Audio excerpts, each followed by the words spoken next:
Presented by GAPR Music Delhi.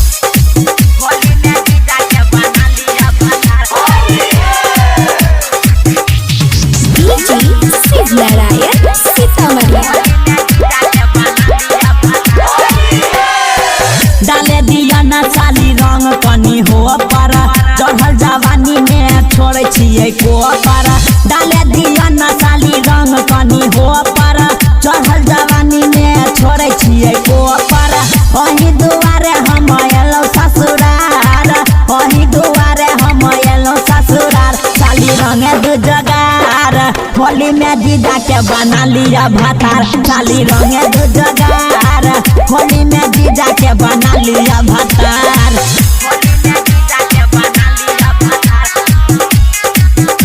Singing by Ipin Yadav.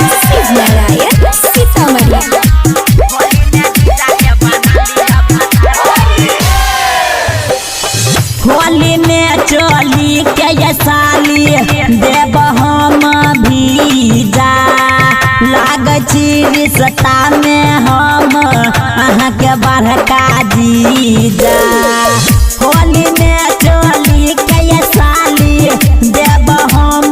भीजा लाग रिश्ता में हम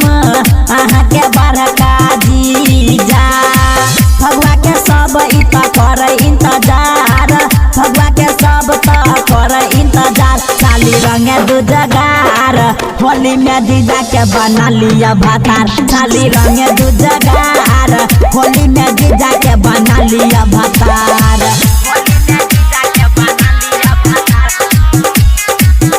Singing by Ipin Yadav.